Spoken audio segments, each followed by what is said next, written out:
Bien au contraire. Quelques jours plus tard, un nouveau personnage est entré en scène, un collègue de travail à elle. Il m'a écrit pour me dire que Laura traversait une mauvaise passe et que je devrais peut-être l'écouter. J'ai répondu une seule fois, il n'y a rien à clarifier. Merci de ne plus me contacter. Il n'a pas insisté. Pendant ce temps, ma vie commençait à se transformer de manière inattendue. Je dormais mieux. Je ne scrutais plus mon téléphone toutes les 5 minutes.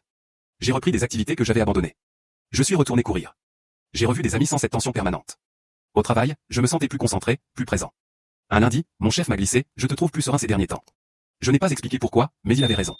Supprimer un conflit constant produit des effets immédiats et profonds.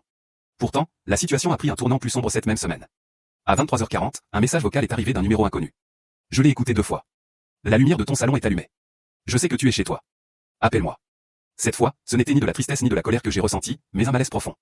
J'ai enregistré le message, noté le numéro, et pour la première fois j'ai envisagé que tout cela pouvait aller bien plus loin qu'une simple rupture. À la 3e semaine, le ton a complètement changé. Ce n'était plus seulement des messages émotionnels ou des tentatives de discussion. Des schémas plus insistants, plus calculés, ont commencé à émerger. Le premier incident sérieux a eu lieu sur mon lieu de travail. Je suis dans une entreprise de logistique, dans un bâtiment à accès contrôlé. Personne n'entre sans autorisation. Ce mardi matin, la réception m'a écrit, il y a une femme ici qui dit être ta compagne. Elle veut te parler 5 minutes. J'ai répondu immédiatement, ce n'est pas ma compagne. Ne la laissez pas monter. La sécurité l'a raccompagnée dehors, mais avant de partir elle avait laissé une enveloppe à l'accueil. Quand je suis descendu, je l'ai ouverte. À l'intérieur, une carte avec une seule phrase, j'aimerais que tu te souviennes aussi des bons moments. Je l'ai ajoutée à mon dossier.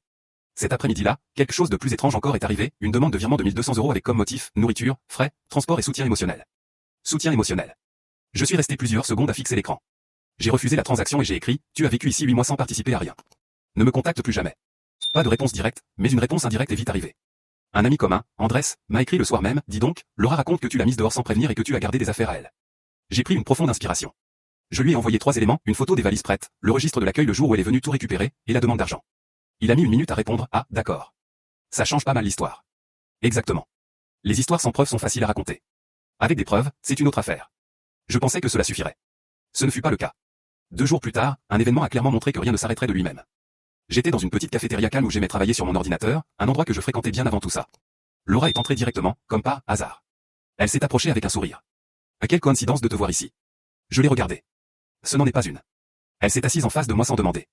Je veux juste parler 5 minutes. Non.